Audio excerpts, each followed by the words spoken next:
Tinali ndi chidwi chachikulu kwambiri kutsatira ulendo wa Bon Kalindo umene anapita ku nyumba kwa Osman Jomo. Kumeneko anakaona zinthu zodabwisa kwambiri zimene zikuchitika ku nyumba kwawo. Tatiye tikhale limodzi pamene tikhale tikuona zintchito zosiyanasiyana za Osman Jomo.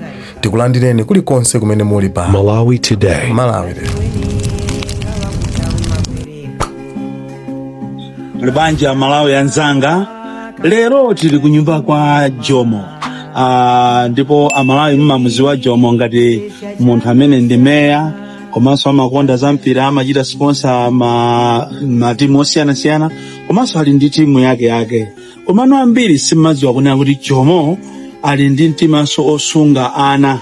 Ambiri amene mmaziwa story ya Jomo kapena mbiri ya Jomo ndiyo kuti Jomo anakulira mu street, ndipo iye anaona kuti ndi chinthu chabwino kuti nayenso atenge ana. Today I'm going to talk about Jomo, whom you know as someone who is a mayor and he likes football. He owns a football club, but I want to introduce to you the other side of Jomo, whereby he has got passion for children. Let us come in here and see what is happening, because he is keeping 27 children. He is feeding them. He is buying them clothes. He is doing everything for them. A thing that most of us cannot do. Can you come and join me?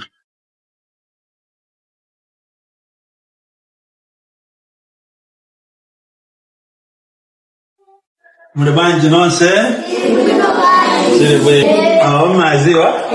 Ni ndana nani? Adad yani? Kumama majogera madero siyana. As I told you earlier, that today I'm at Jomo's house, where we are going to explore more about his life. Apart from him being a mayor, a football a team owner, and other activities that you know him for, we are also here to appreciate his passion for children. Mulibanje, Mr. Jomo. Muna Amarawi nkukani jidi kuti ambese, kuti inu anhama ukutupani kuti Jomo, ademini zina anu nandene ndani. Isaac Osman. Lero tukiteza ndi Isaac Osman. Tuto amakuziwa ni ngati meya, deputy meya wanzimba wa Planta, mwina soze sango zubura zimu. Uimidia nao ngati? Uimidia nao? Hoja vino. Atoma kuziwa ni ndi shido zosiyana kuti mmakonda mpira. Talungo swande pangono kuti chakupasa ni chibi kuti mukakhalendana ngati amene wakumakhana kunyumba kwanu kumawa jesa pomwe anthu ena ngati ma MP, ma ministers, ma CEO akulephera kukhala ndi ana ngati chonje. Anthu ena olemera kwambiri, koma inu so olemera kwambiri. Ndi chakupangisa ni chibi kuti mukhale ndi anawo ndi chani? Kwambiri ndizonena kuti anawa moyo wanga wainenda kuli on the street. So I grew up there, and it was my dream to see street kids going up the way I go. So by the grace of God, whatever God gives me, I decided to share with them. Yeah, that's why I have taken from the street. Yes. They were sleeping from the street, showing whatever they're doing on the street. Today, the way you are saying they are looking good, but they were looking like slaves. You know, a lot of people used to use them sleeping with some of the young girls. That's very bad. But to me, I feel sorry. Yeah, so I decided. Tukamba kunena kuti Osman Jomo amagwira ntchito za chifundo zosiyanasiyana zambiri, kaya ndi kumpira,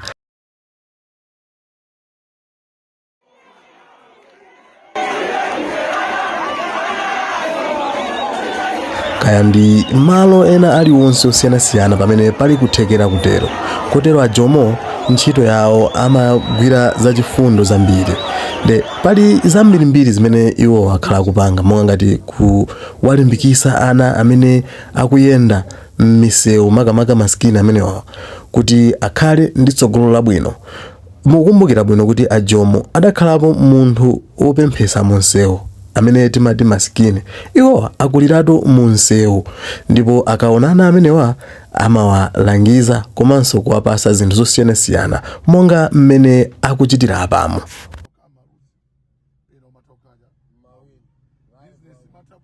Visani inuma uchakakanyenya anijaka ya kupanga bala tamvani kayi ngani ndiyo nina number 1 sungambe business mutu mwako mulibeza business live chomwele ni mafuna chone na kuti inundine inungusindika yo maganizini muzizo zoti muntu umatoka maruzi pena umatokaja mawini business mata kuyenda pena matosaka mukunimva zomwe ndiyati kamapuzisana life inu anthu ena amakakuna mizani ukanena iyayi akuna mizani ajoma akupanga mumvesetu ine chomwe ndikufuna moyo wanu ukhale wabwino wawa ukhale wabwino ukakhala wabwino ndiyoti ziko lino litukuka chifukwa choti imanena nthawi zonse anthu akumaotcha anthu akudulidwa manja ana ena ache akaphedwa kukanjeza munaona taika maliro mbangwe muno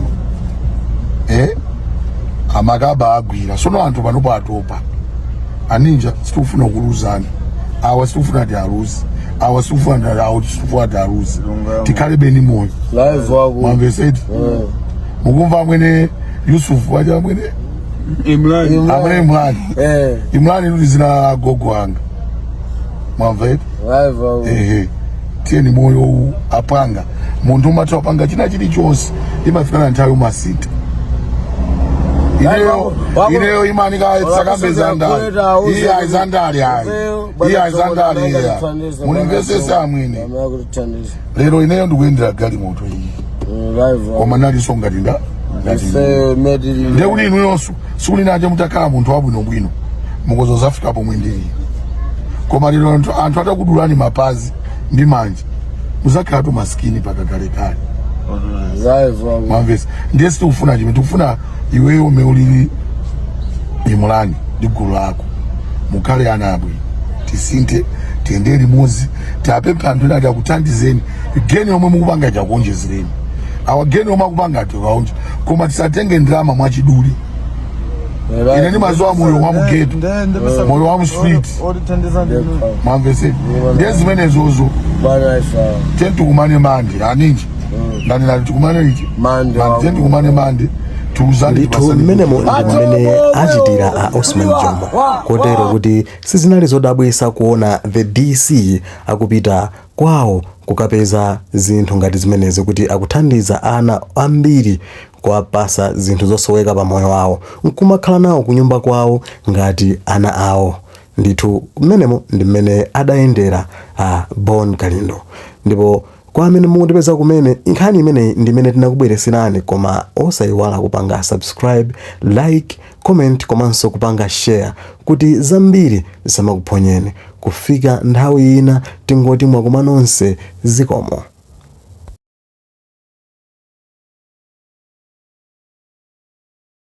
Mlibanja ya Malawi anzanga lero tili kunyumba kwa Jomo ndipo amalawi mmamuziwa Jomo ngati munthu amene ndi meya komanso amakonda za mpira amachita sponsor ma timu osiyanasiyana komanso ali ndi timu yake komano ambiri simadziwa kunena kuti Jomo ali ndi mtimanso osunga ana ambiri amene mmaziwa story ya Jomo kapena mbiri ya Jomo ndiona kuti Jomo anakulira mu street ndipo iye anaona kuti ndi chinthu chabwino kuti nayenso atenge ana. Today I'm going to talk about Jomo, whom you know as someone who is a mayor and he likes football. He owns a football club, but I want to introduce to you the other side of Jomo, whereby he has got passion for children. Let us come in here and see what is happening, because he is keeping 27 children. He is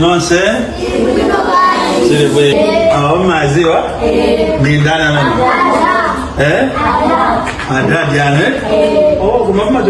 matugera madero siana. As I told you earlier that today I'm at Jomo's house where we are going to explore more about his life, apart from him being a mayor, a football team owner and other activities that we know him for. We are also here to appreciate his passion for children. Mulibanje Mr. Jomo. Muna amalawi ntukandi jidi kuti ambese kuti inyo anthu amangokuchwana kuti Jomo ini zina anu ndendene nini ndani. Then Isaac Osman. Isaac Osman tulero tukicheza ndi Isaac Osman. Anthu amakuziwani inu ngati meya deputy mayor wa mzinda wa Blantyre mwina sozi sango zobwera zimu kuyimirira nawo ngati kuyimirira nawo hoja vino anthu amakuziwani ndi ntchito zosiyana kuti mumakonda mpira talongoswani pang'ono kuti chakupasani chimi kuti mukakhale ndi ana ngati amene wakumakhala nawo ku nyumba kwanu kumawadyesa pomwe anthu ena ngati ma MP ma ministers ma CEO akulephera kukhala ndi ana ngati chonje anthu ena olemera kwambiri koma iniso olemera kwambiri ndi chakupangisani chimi kuti mukhale ndi anawo ndi chani? Kwambiri ndizonena kuti anawa moyo wanga wainenda kuli on street. So I grew up there and it was my dream to see street kids going up to where I go. So by the grace of God, whatever God gives me, I decided to share them. That's why I have taken them from the street. They were sleeping in the street, doing whatever they're doing in the street. Today, the way you are saying they are looking good, but they are like looking like slaves. You know, a lot of people used to use them sleeping with some of the young girls. That's very bad. But to me, I feel sorry. Yeah, so I decided to bring these kids to my house to be like my kids.